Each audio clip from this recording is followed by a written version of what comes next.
We are here with Governor Bruce Rauner. We appreciate you being here today and invite you to start by providing an opening statement as to why you think voters should give you a second term in office. Thank you. It's great to be with you. Appreciate your time. This is the most important election of our lifetimes, in my view. Everything is on the line. This election will determine the course of our state for the next generation. This will determine whether we have gerrymandered districts again, and one-party rule controlled by Speaker Madigan, as he has for 20 years, gerrymandering districts. It will also determine whether we have a constitutional amendment to take away the protection of a flat income tax that we put into our Constitution 40-some years ago. And this will determine whether we are economically competitive and growing our economy. I'm asking for another term, one more term. I believe in term limits. I will only ask for one more term, and there is no scenario where I'd seek a third term. I'm asking for one more term to finish the job we started of turning our state around. We've accomplished some important things. We've made progress in my first 4 years, growing jobs, 210,000 net new jobs, reforming our education funding system, giving it more money and more equitable allocation, enhancing school choice, reforming criminal justice in the state, making us a leader in mental health and health care services in the United States, growing future energy jobs with an important Environmental Protection Act, and expanding our technology sector by helping the University of Illinois expand. We also got adoption tax credits for families who adopt. We have got property tax relief for disabled veterans. And very importantly, we're helping our small businesses grow. We were honored to receive the award from the National Black Chamber of Commerce for doing more than any other elected official in the country in recent years to help black business. We've made progress, but we have a long way to go. In my second term, I'd like to get term limits done, fair maps done, property tax reductions, and pension reform so we can reduce our income taxes and grow more jobs. Okay, thank you.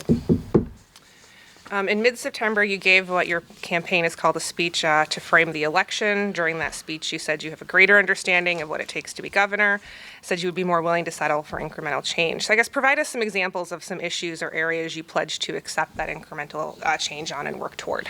Yes, I firmly believe I'm a better governor today than I was 4 years ago. I believe I'm a better candidate than 4 years ago.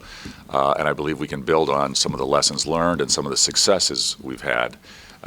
We have gotten important bipartisan things done. I mentioned a few of them in my opening statement, but there's much more to be accomplished in order to create a better future for our children and our grandchildren.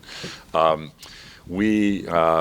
example, we got incremental pension reform done. We eliminated spiking. That was tough negotiation, and that saved $500 million a year. There is more incremental pension reform that we can do every year to save taxpayers money while protecting the pensions and protecting the retirement for our hardworking state employees. We can also get incremental change in workers' compensation regulations. We don't have to go as far as Massachusetts Democrats did to change workers' comp, but we can do incremental things to save our employers money and protect the health and safety of our workers. We could get incremental change with mandate relief. We could not get all 50 mandates off of our schools and local governments that I'd like to get off, but we could start with 3 or 4 and every year get some incremental mandate relief that will help free up our cities and our counties and townships to run their communities as they see fit and save taxpayers money and hopefully over time reduce the property tax burden in this state. You know, you're saying this now after having been in office for 3.5 years, about 2 months before the election. Why now? Do you feel like you should have compromised sooner, when you look back on your first term? Well, we were compromising throughout. We proposed many compromises all along the way. What I've learned is that we need to make even smaller changes and just accept steps, sometimes baby steps. But with a system that is this broken, and the folks who broke it still in charge of the General Assembly, we have to realize that the changes are going to come incrementally and it's going to take time. But what we can't do is give up. What we can't do is say, oh, well, this system's too far gone, changes are too difficult, let's just raise taxes chase more employers out. Let's gerrymander the districts again and empower the same machine that's dominated us for decades with more power. That's giving up, and the people of Illinois expect us to keep working, trying to get a better future, and that's what I'm striving to do. You've placed much of the blame of the state's woes on House Speaker Michael Madigan. Is he solely to blame for the issues Illinois is encountering? Never solely. We've had a broken system that many have contributed to. Frankly, I don't spend time criticizing my 5 predecessors as governor, but they all, had a role in the financial problems of the state. And this has been a systemic problem. We've had a failure of leadership for decades in Illinois, too much self-dealing, too much political expediency rather than doing what's right for the long term. And I firmly believe that this election is really not about Democrat versus Republican. This is not one party being better than the other. This is about a system that's broken. And this, I hope and believe this will be about Democrats and Republican voters and independent voters coming together and saying, okay, we got to keep trying. We got to keep working. Let's fix the system. Let's get term limits done. Let's get fair maps done. Let's get property tax relief through mandate relief. Everything that I'm asking for, other states have done, and Democrats help lead the way on it. These are not partisan issues. Democrats in California did term limits and redistricting reform. Democrats in Massachusetts took health care out of collective bargaining with their government employees and fixed their health care costs. Democrats in Massachusetts fixed their workers' comp system even more than what I'm recommending right now. Democrats in Rhode Island did major pension reform. We can do this. This is not partisan. This is good government, and this is having the courage, the political courage, the will to do what's right for the long term. But, what you're saying now is, it's not Democrat versus Republican, it's not partisan, but, you've had a lot to say on the campaign trail, in your advertisements, your flyers, things you've said about Speaker Madigan. You've called him corrupt, he's Pritzker Madigan. How can you have a working relationship going forward? Well, after you've had rhetoric like that. I've proven that we can work with the speaker, sometimes around the speaker, through him, but with him. We've done it. We got a balanced budget on time. We've gotten some incremental pension reform done. We got some procurement reform done. We got incredible things done to improve education. Fantastic things done to get improve our criminal justice system, to improve our healthcare system. Very important historic legislation improving healthcare in the state with telemedicine and other changes. We've worked together to get things done. But I'll say this, I will always call out corruption, conflicts of interest, and self-dealing. Speaker Madigan has been part of that system. He's led it. The fact that he continues to work in property tax appeals in Cook County while passing legislation that causes property taxes to go up, it's just a fundamental conflict of interest.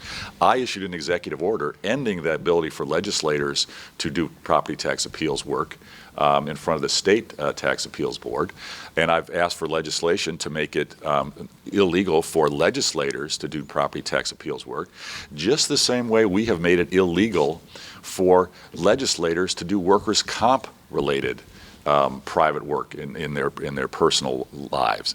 It's a conflict of interest. We have to end this conflict. It's a form of corruption, and it sets the tone for the rest of the state.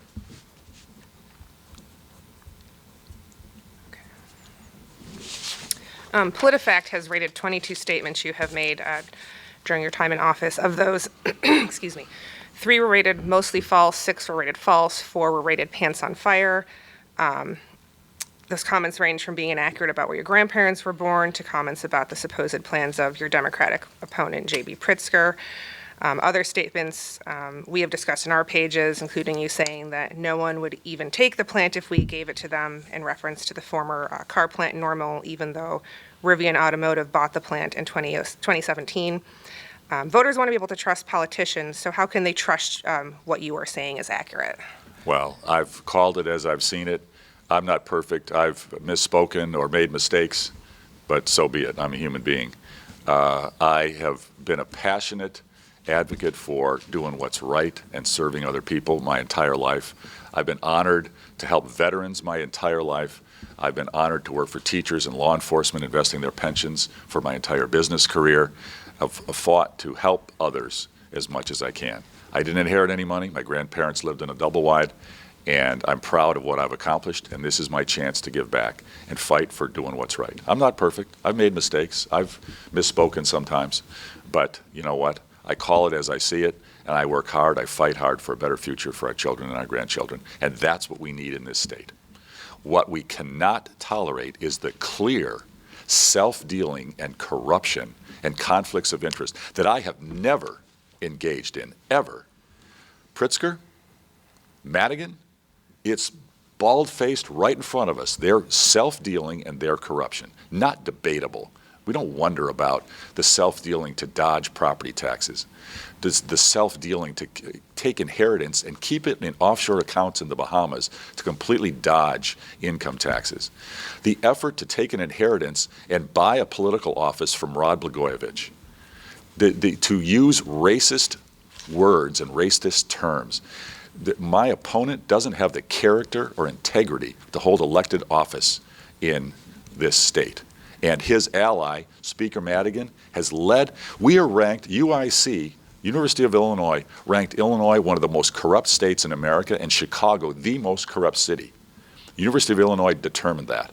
And Speaker Madigan has been the dominant politician in the most corrupt political system in America.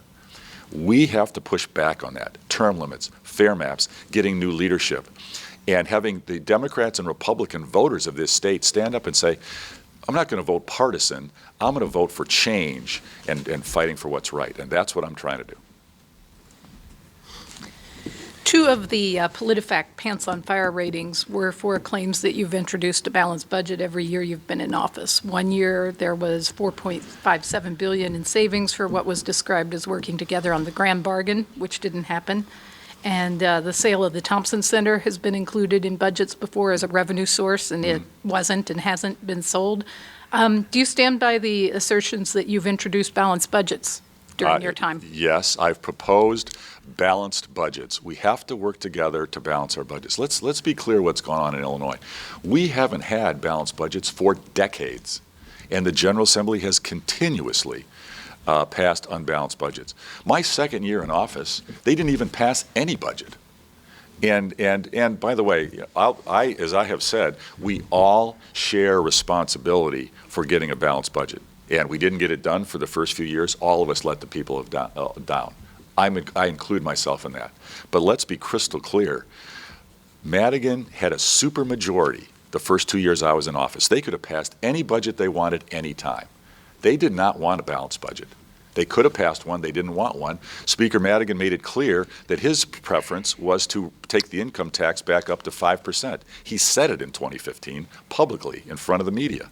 That was his goal, and to force some Republicans to vote for that. And he eventually got his wish, to the devastation of the state. Businesses look at that and say, that's the wrong road. Taxes higher with no reforms, no structural change, the wrong way to go. This is where Illinois has been going for decades. Our fundamental problem is our government spending has been growing faster than our economy. As long as that's true, we have deficits, we have more debt, and we have higher taxes. This is the problem that's been going on in Illinois forever. And unless we take on the structural reasons why our government spending grows so fast and why our economy grows so relatively slow, we will always have trouble.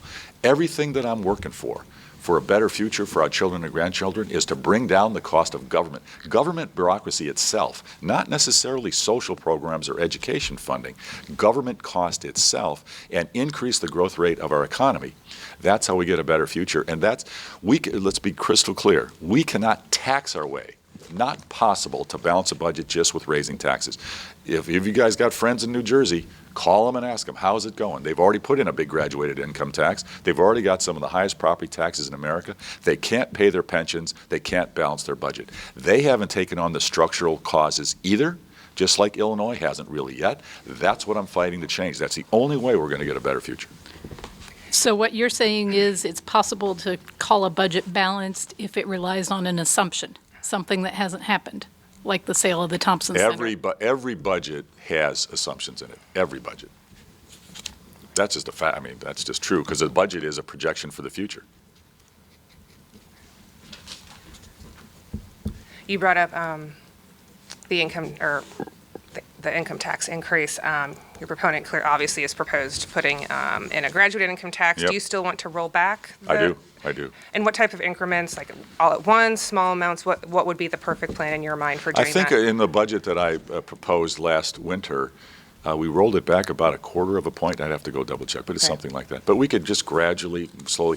What that would do is send a signal to job creators, to small business owners that, wow, boy, Illinois, they got their act together. They're starting to do the right thing. I mean, there's a reason that I've been endorsed by all 4 of the largest associations of job creators in Illinois.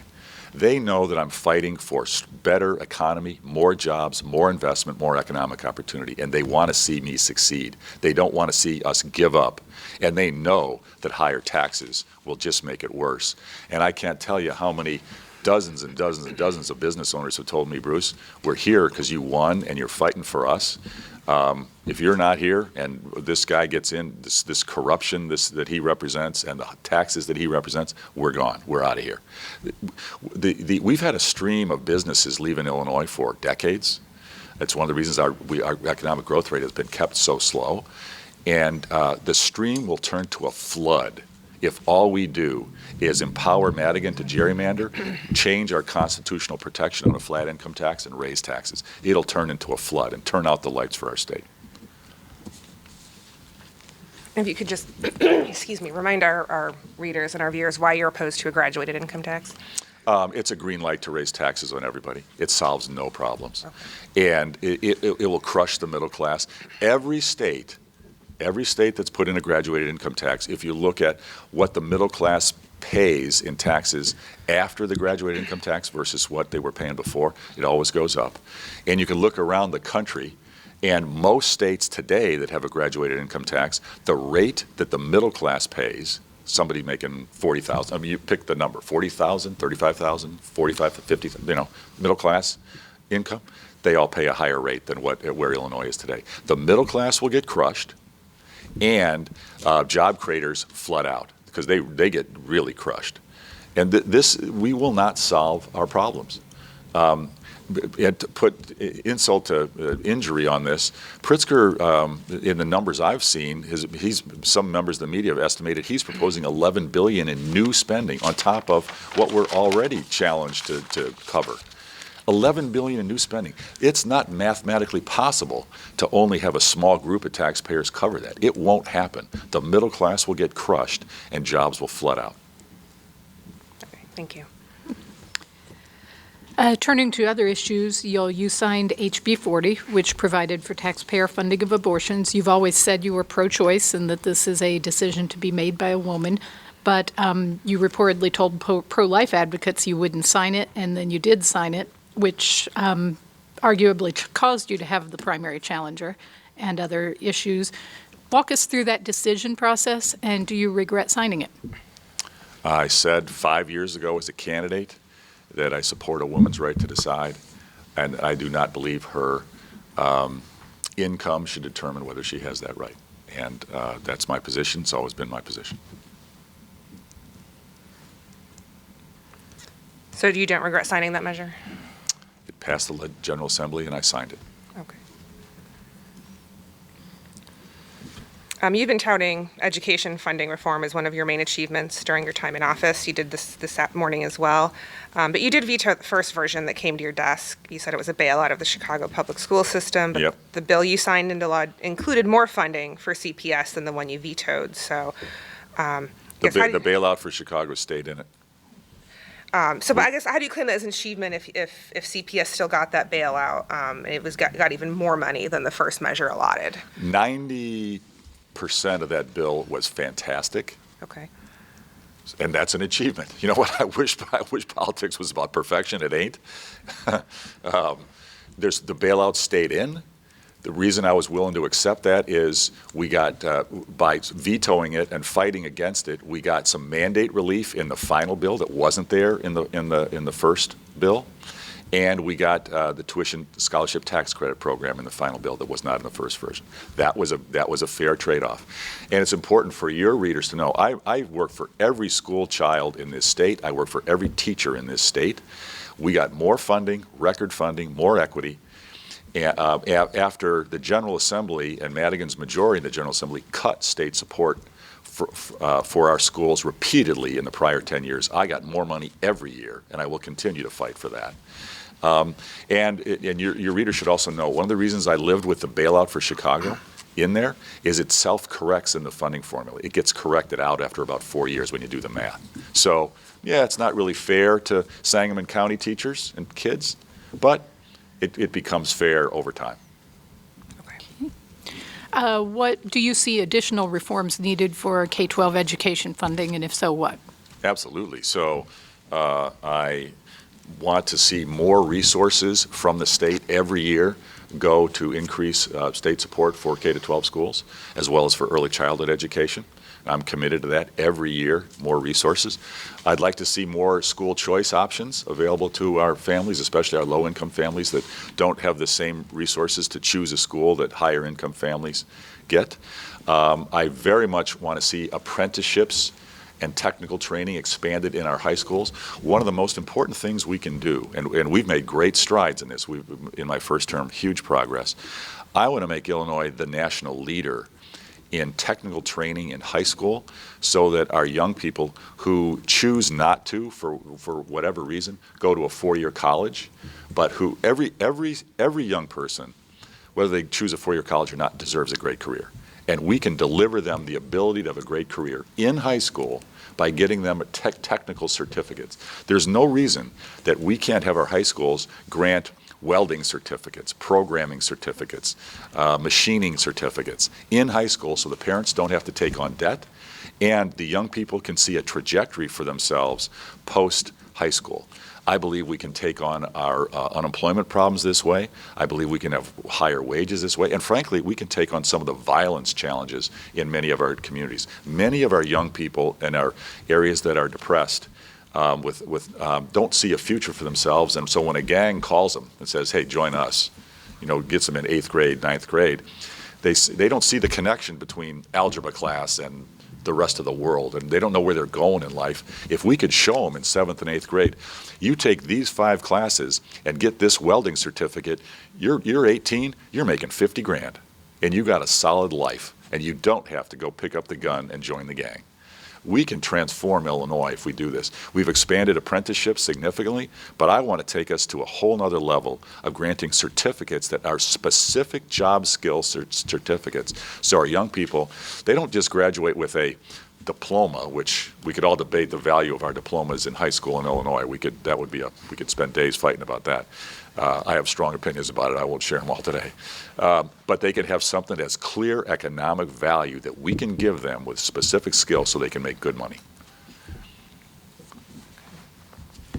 You've advocated for shifting teacher pensions to the districts from the state. Walk us through the logic of doing this and how long they would be given to do this. Yeah, so great question. So the states that have fixed their financial problems and the organizations that are well run align responsibility for paying an obligation with the people to who makes the decision on who gets it and how much. Today in Illinois, we break those two apart. We separate responsibility from paying with the authority to make the decisions. We need to align that. How fast we shift that over time, I'm open to negotiate and discuss it. I proposed a plan, but the responsibility needs to be aligned with the authority. It's critical. That's good management. It's kind of management 101. You do that in business. We should do that in government. Some people have said, oh, Governor, terrible idea. That'll just force property taxes up. No. Let's be crystal clear. I have said that we can shift or join forces, and there can be local responsibility for paying pensions as well as some state. We can shift it over time. But we should do that in conjunction with mandate relief. And on balance, there'll actually be less cost pressure on our property taxes. We have some of the worst mandates, the biggest number of mandates, most expensive mandates of any state. We restrict competitive bidding, contracting, consolidating.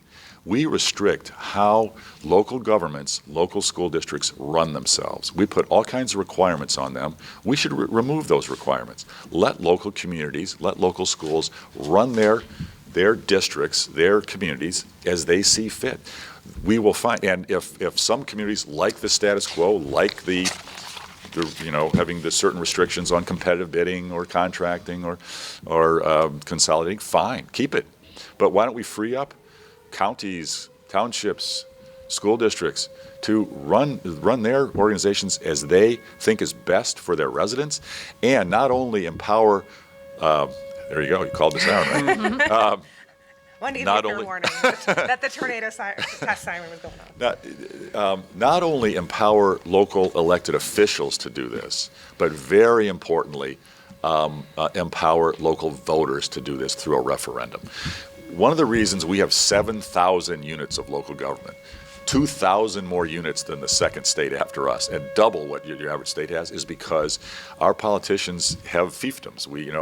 They have mosquito abatement districts and water reclamation districts, and we could all list off. You guys could look at your property taxes. I think last time I looked, I think we had 12 or 14 entities that were taken.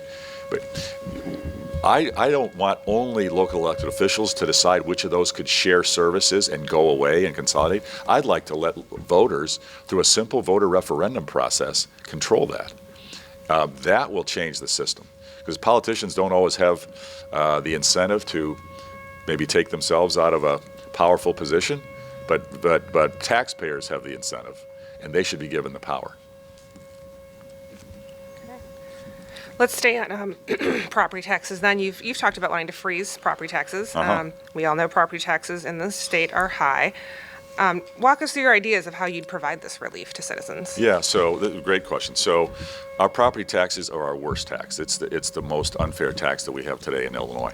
It's crushing our families, it's crushing small businesses, and I've talked to a number of small businesses who said the property taxes are the main driver of why they've moved to Indiana or gone to Nashville or other communities that have much lower. Property taxes are maybe a quarter to a third of ours in many cases. So how do we fix our property tax problems? Partly it's through pension reform at the state and local level. That can help a big amount. Partly it's having the state do its fair share of school funding, which we haven't done for years, but I am fixing, and we're now having the state do its fair share of school funding. That helps the problem. But we also fix the problem by empowering local voters, local residents, citizens, to control their own communities. I believe we should have a simple voter referendum process for local homeowners to control their property tax levy. If they want the property tax levy to be frozen for 3 years, they can do a vote and say it's frozen. It can't go up. Our politicians can't raise my taxes anymore. Force the politicians to cut costs. A voter referendum to maybe cut the property tax levy by 5%, if that's what the residents think is the right thing, or a 10%, or whatever it is. Or raise it through a simple referendum if they want to build a new school or a new firehouse or whatever it is. But give residents the local control to set the property tax levy, to consolidate units of local government, to determine what issues are done in contracting by their city or their school, how competitive bidding for projects and construction is done, rather than being mandated from the state. Give local control. I think we will quickly find that many communities take the bull by the horns, cut their costs, and reduce their property taxes. And if they choose not to, it's a free country. I believe in local control. And many communities will say, we like these restrictions on our competitive bidding. We like our units of local government. Fine, keep them. But, let's let them choose. Let's not have Springfield say, you have to. One size should not fit all.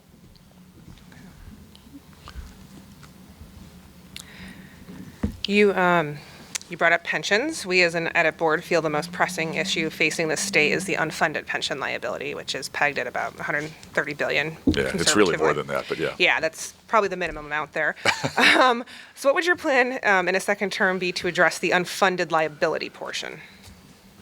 Well, so I have agreed with some Democrats in the General Assembly to do the consideration model that was actually put forward by Democrats in the General Assembly 6 or 7 years ago, I believe was the time frame. And basically the philosophy or the principle behind the consideration model is to give current state employees, it's the current employees. Retirees got their deal, they're retired, they got what they got it, and that's a promise, and we protect retirees and existing pensions, protect what's been earned so far for current workers. New hires, we can choose, pensions for new hires. We're flexible on that, and we should be more creative and thoughtful and maybe give them some defined contribution pension options. It's for current employees,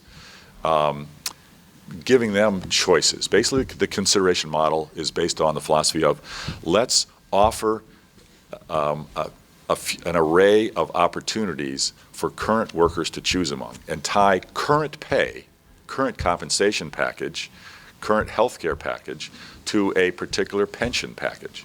And say if you choose pay in category A, you get pension Z. If you choose pay in category B, you get pension Y, if et cetera, and give them choices. Every lawyer that I've talked to says the devil's in the detail, but that should be constitutional, not forcing anybody, you're not taking anything away from anybody, you're giving them choices.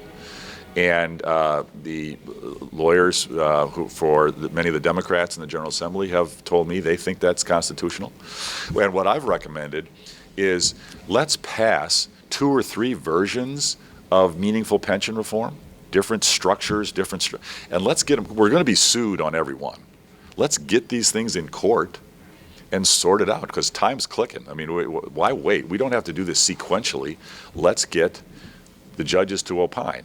Now, we all got to know, we got to have eyes wide open when we go into state court. I mean, our judges are elected. They're in the pension system. They're in the healthcare system. They are slated by some of the most powerful politicians in the General Assembly. So, it would be great if we could actually get this stuff into federal court. We could have some objectivity. I've certainly tried. But from everything we've been able to determine so far, it has to be determined at the state. So we're sort of stuck in a conflicted. So we got to do the best we can do. Economic development is an area that you've spoken about frequently as governor. Talk to us about what you would cite as your key accomplishments in your first term, and if given another term, what initiatives would you pursue? So I'm sorry, I was hit my ear there. Could you repeat the opening of that? The economic development is a topic you've spoken about frequently as governor. What would you point to as your key accomplishments in the first term, and if given a second term, what would be your strategy? Yeah, thanks. Well, it is the most important challenge is economic growth. We have many challenges. Unemployment, crime in too many communities, unfunded pension liabilities, debt, unpaid bills, proper funding for schools. I mean, we're all talking about our challenges. Every challenge that we face gets overcome with strong, rapid economic growth. And every challenge that we face continues to exist and will never be solved if we continue to have slow economic growth. Period, end of story. That's it. So economic growth is the core. It's the number one. I'm proud that we've achieved 210,000 net new jobs in the state of Illinois, roughly, since I became governor. I firmly believe we can and will do far better than that. I do not find that acceptable at all. We should be adding 100,000 a year and more. 150,000 a year in net new jobs. We have the best people in America, best location, some of the best transportation, some of the best education. We should be right up there with Texas or any of the top economic growth states. And we just seem to be always stuck towards the bottom. The nation, the United States of America, is experiencing strong economic growth, and I give a lot of credit to the federal government for that. Tax cuts, strong growth. Regulatory relief and red tape reduction on businesses, strong economic growth. Fixing unfair trade deals, strong economic growth. And I support all those that the federal government has been achieving. We need to do that here. Cut the tax burden, show fiscal discipline, cut the regulatory red tape on our businesses, and we will boom. And that's what I'm fighting for. Every reform that I'm working for is to do that. What have we done? 210,000 net new jobs. We got the Future Energy Jobs Act. Illinois, that was hard to get done on a bipartisan. We got it done on a bipartisan basis. Very complex bill, a lot of compromise. But we are now in Illinois. We are growing our energy jobs, and we're a national leader in energy conservation, sustainable energy, renewable energy. And that was very important progress. We also have a huge accomplishment in getting $500 million in the budget, not politically easy to do, $500 million to help the University of Illinois expand. We're underperforming in two sectors of our economy. We're doing pretty good in education and healthcare and distribution. Where we are dramatically underperforming as a state, and have been for years, is in the technology sector and in the manufacturing sector. We need to fix those two. They are too big and too important. So how do we do that? We've made the major steps, and I'm proud. My first term, we're expanding the U of I. Universities drive the tech sector. Stanford and Berkeley are the foundation of Silicon Valley, creating hundreds of billions of dollars of economic prosperity for the West Coast. And Harvard and MIT are the foundation of the New England Miracle and the Boston boom that's been going on for decades. We have better and more than they have. We have the U of I, U of C, Northwestern, and other great research schools led by the U of I. The U of I has unparalleled excellence in technology research, computer science, engineering, applied science, and they're not only excellent, they're huge. They're the #1 supplier of tech talent for Microsoft and Intel. Well, nobody knows that. And when you look down the list of companies that have been started by their alumni and faculty, it's extraordinary. PayPal, YouTube, Oracle, Siebel Systems, Netscape, iTunes, Tesla Motors. I could name off 50 of the biggest grand slams of the tech world. They're from the U of I, but they're not in Illinois. We need to help the U of I expand and integrate their faculty and students into the business community here in Springfield, in Rockford, in Chicago, in Peoria, and help them, encourage them to start businesses, do what Stanford does, and give them the ability to use whatever research they did in school or are doing. Don't charge them a fee. Don't restrict them. Don't charge them a royalty. Let them use it. And let them start, and encourage them, help them start companies in Illinois while they're in school. That's what Stanford and Berkeley do. And what they say is, and keep us in your will, and when you make your first billion at 30, send us a little. And they get billions. And I'm trying to change the culture. The U of I just has never done. Has not been their culture. But we can help them do this. They're extraordinary. They have an alumni network second to none. And we can get private donations. We're working on that right now. And we can take a relatively anemic performance in the tech sector that we have in Illinois and become a national leader. And we've made progress, big progress in my first term to do that. In my second term, I hope to announce billions of donations to the U of I and partnerships with our state universities around our state, and also with international universities from Israel and other tech leading nations. And we can really transform the economy. In manufacturing, we've made progress. We're growing manufacturing, both from our hard work and from the federal government's hard work. Fixing these unfair trade deals really helps. Cutting taxes and red tape really helps. And manufacturing is growing in Illinois, but not as fast as we could. We used to be the nation's leader in manufacturing, and we're not anymore. And manufacturers have been leaving our state, Indiana, Tennessee, Texas. We lost the Mitsubishi plant, which we just have discussed before. And the #1 place where they're going is Indiana. Why? Labor regulations are way more pro-business, and workers' comp regulations are dramatically lower over there. It's the regulations primarily. We could fix this.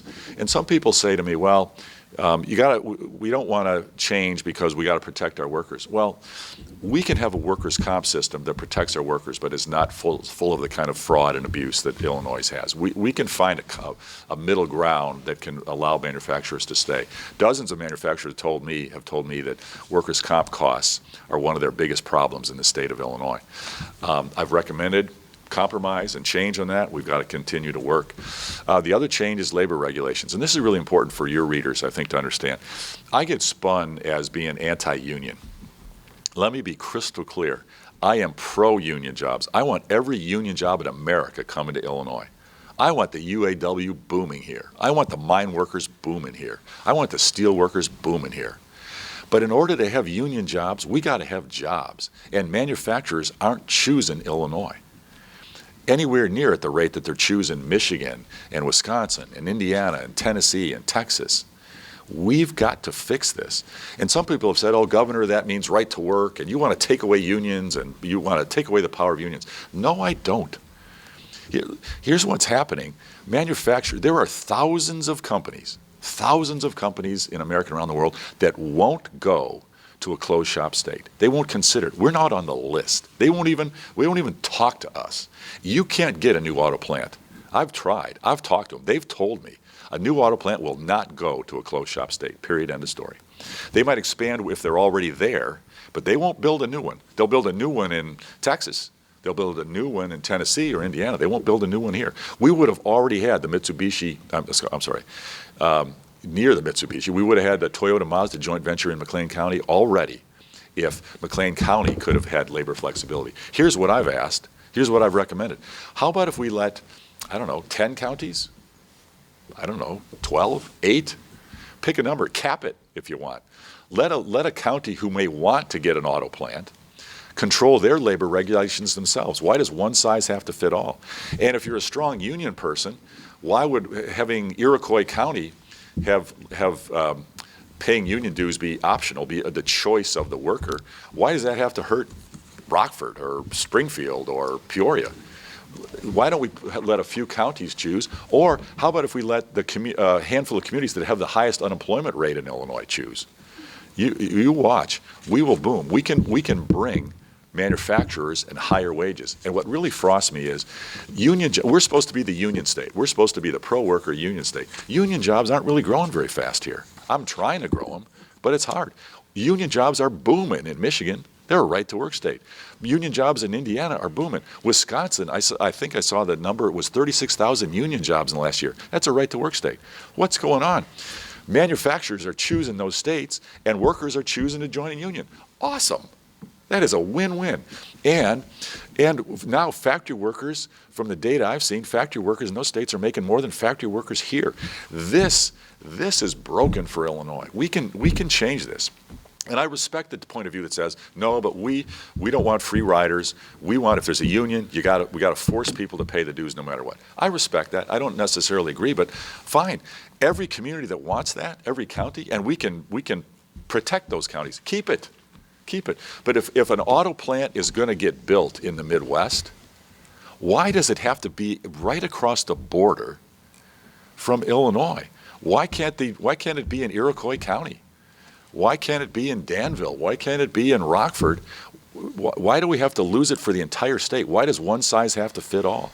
And we can cap it if people want to.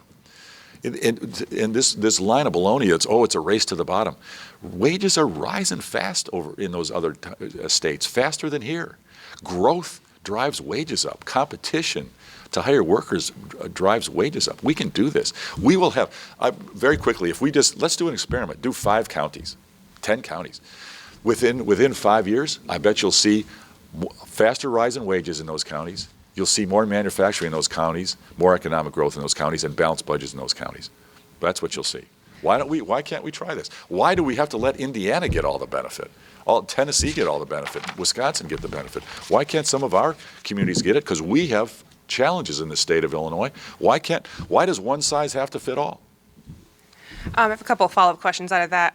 The plant you were talking about in Normal, at least publicly, the location they've been talking about in Illinois was in Rochelle and Ogle County. Are you saying they were also looking at McLean County? They were looking at 4 locations. 4 locations in Yeah. Illinois? Can you tell us other 2?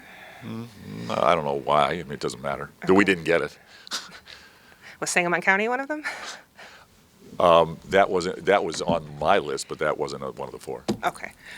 You were talking about closed shop states. I believe that closed shop has not been allowed in this country for a number of years. Are you saying?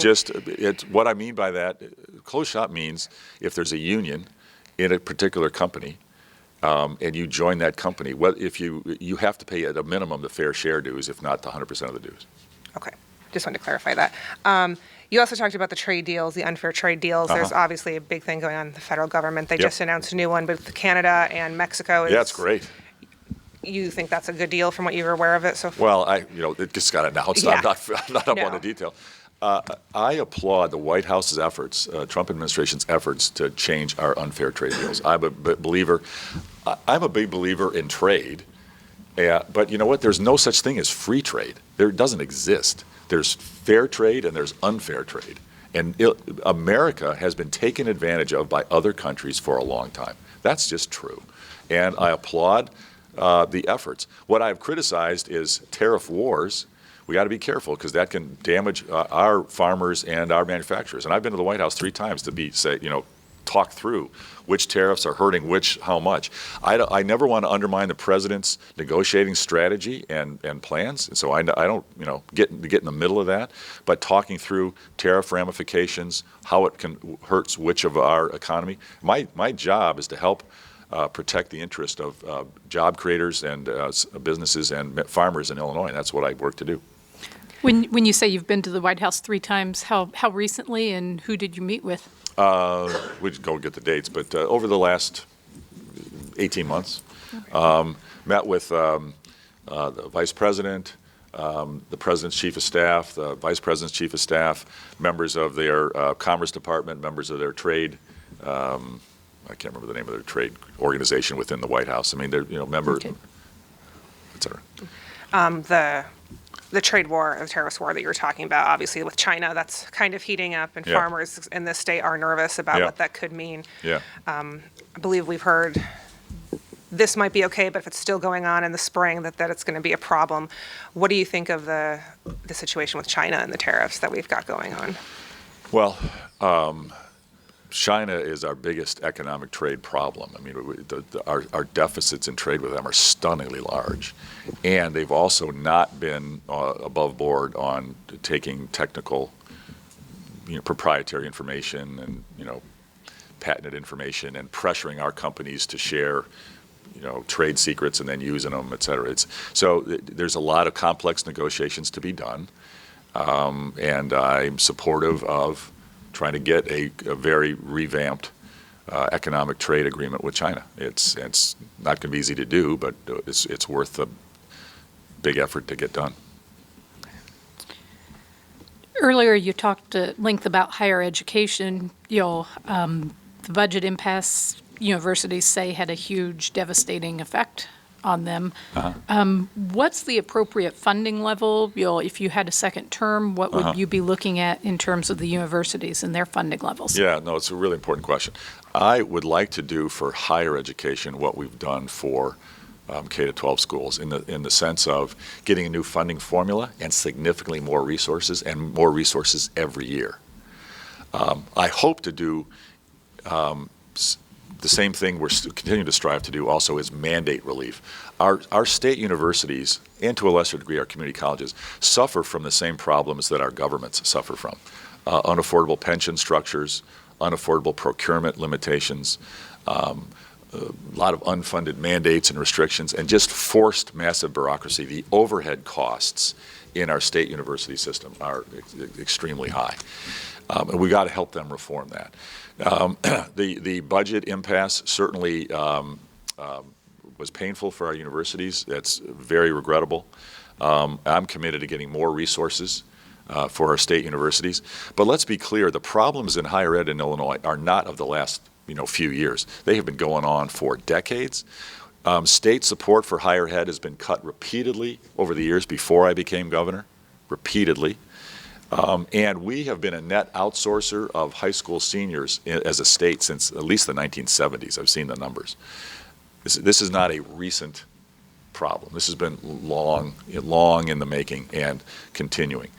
I'd like to see some strategic rationalization of our state university system. I think we should move towards a system of centers of excellence, have schools focus on certain things and be just the best in America, providing certain teaching, certain degrees, certain specialties, certain majors. remove some of the overlap and redundancy. And also, I think we've got some excess capacity.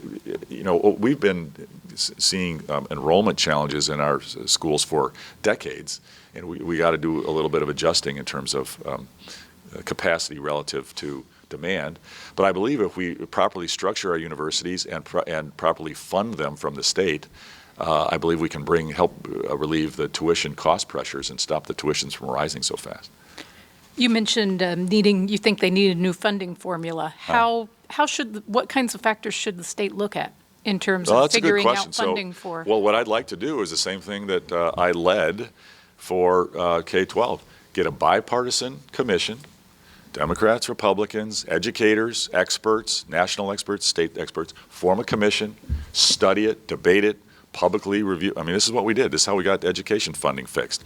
And K-12 funding, we have been working on and had a goal for more than 20 years to fix education K-12 in Illinois. We got it done in my first term. We can do the same thing for higher ed in my second term, and I'm committed to doing that. You mentioned earlier criminal justice is an area where you've seen some reforms have seen some progress, and those have been bipartisan. Talk us about what additional reforms you'd be interested in instituting during a second term. Yeah, it was a great question. Well, I'm very proud of our accomplishments and our progress in criminal justice. I think it's historic what we've done. We're a national leader. Illinois is a national leader now in criminal justice reform, and this was done with conservatives and liberals coming together and working together, Democrats, Republicans. Very proud. We as an administration led that effort, formed a bipartisan commission to take this issue on, got it done, passed a lot of good legislation to increase the justice in our criminal justice system and move our system from not just being a place where people are locked up, but a place where we get at the root causes of criminal behavior and turn our facilities and our principals into life skills and life reentry centers, not just prisons. And we've converted several facilities into life reentry centers. We're focused very much on mental health services in our correction system. We're focused on addiction treatment in our correction system. We're focused more on education and technical training in our correction system, so we can have folks. And we passed bills, for example, to help people get an ID right when they leave, so that they can get an apartment or We're giving them interview skills so they can go out and interview for jobs. We're getting them a technical skill to a barber's license, as an example, so that they can go out and be productive citizens and break the circle of recidivism, of repeat crime. We keep our communities safer doing that and help people have better lives. We've made good progress, and in my second term, I like to keep that. I'm a big believer in continuous improvement. You never have perfection. You never have the ultimate perfect answer. Just every year, let's get some more legislation done. Let's get some more analysis. Let's bring in more national experts. What else can we do to improve our correction system? The state could use an infrastructure plan. That's for sure. What would your focus be on, and how would you pay for it? Yep. That will be one of my top priorities right after this election. I'd like to do the biggest capital plan in the history of Illinois. We can do this. Education and infrastructure should be our tax spending priorities. Education first, infrastructure very close behind. We have been underinvesting in infrastructure just like we've been underinvesting in education in Illinois. We're the transportation hub of North America in Illinois, and we have got to upgrade and expand our transportation infrastructure, and that's road, rail, water, airports. How do we do that? We do it on a bipartisan basis, get a big capital bill. We can work this out. I was hoping to do that in the last 2 years, and it just, with all the challenges, we didn't get it done yet, but we will. I believe right after the election is a perfect time to do it. And to be crystal clear, we do not have to raise taxes to fund this. My opponent wants to raise the income tax and is proposing, as he said to the Daily Herald, crystal clear, he wants to do a driving tax, a vehicles miles tax. I'm opposed to that. That's Big Brother, and it's worse, putting a box in everybody's truck and car. We do not need more taxes. We're already too heavily taxed in the state of Illinois. How do we pay for it? 4 ways. First, having balanced budgets where infrastructure is prioritized and having thoughtful bonding debt. I don't like debt, but debt is the appropriate way to finance most capital programs because you tie the revenues to the length of service of the asset. So debt service is an appropriate thing for infrastructure. Have balanced budgets where a bonding program is a core part of that, number one. Number two, have much more aggressive partnerships with the federal government. I am a good personal friend with Elaine Chao, the U.S. Secretary of Transportation. I was just with her yesterday. She prioritized Illinois. I worked with her closely. We got one of the largest grants in Illinois history, $132 million from the federal government to upgrade our railroads. We can do more of that. We can work with the federal government as partners for Illinois to upgrade our transportation network. We can get far more from the federal government than we have in the past. And I've done it in my first term, and I'm going to do a lot more of it in my second term. Third, much more public-private partnerships. There are investors around America and around the world that like investing in infrastructure, and we can do this without any taxpayer funding to do managed lanes on our highways, to do managed bridge construction, to help with our airport expansions in Rockford and other places, and with some of our transportation intermodal hubs. We can do much more creative private financing of our infrastructure than we've done before. Texas is doing that. Other states, well-run states, are doing this. We can do more. And then finally, I'll say this. I believe we can and should do a significant gaming bill in the state of Illinois, and one of the priorities for the revenue that will come from a new expanded gaming bill, it should be infrastructure. And again, to be clear, I'm not a fan of gaming. I don't like to gamble. I'm not a big fan of it for various reasons, but it's here. A lot of people in Illinois like to gamble. They enjoy it. It's a form of their entertainment. I believe in free choice, and it's a free country.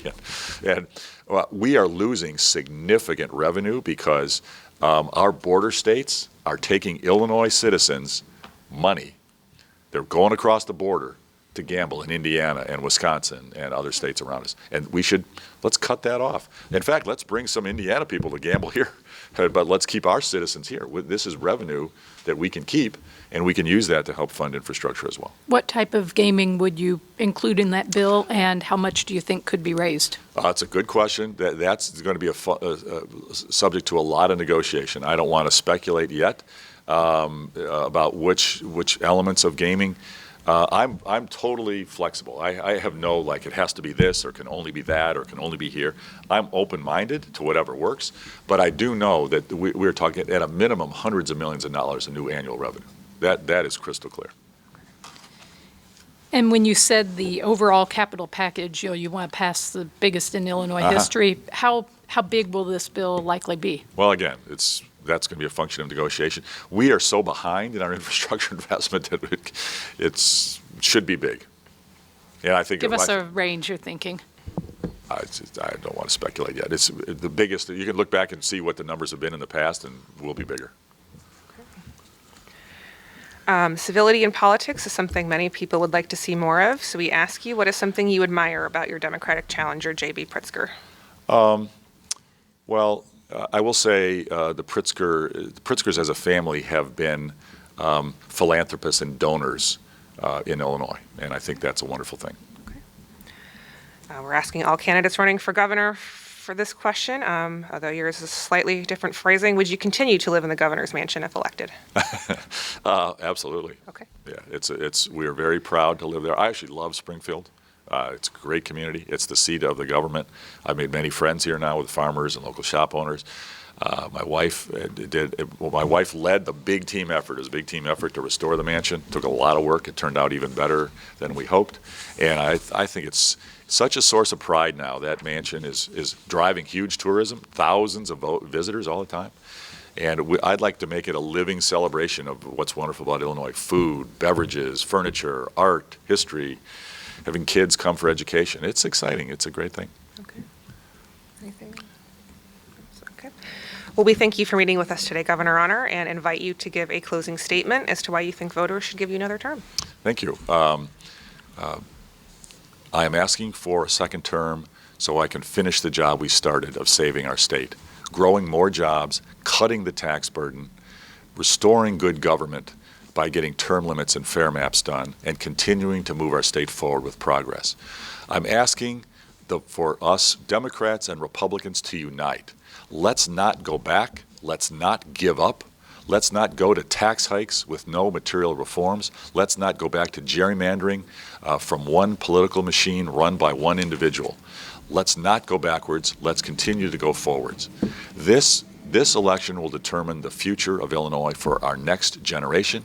We've made great progress, adding 210,000 new jobs, 30,000 new construction jobs, higher wages, a reasonably balanced budget on time, record funding for education. We've made progress, but there's a lot more to do. By working together, moving forward, we can get even more great things done, and we can stop the broken system from strangling us from the past. Let's not go back to the past. Let's move forward in the future on a bipartisan basis. Let's come together for victory in November.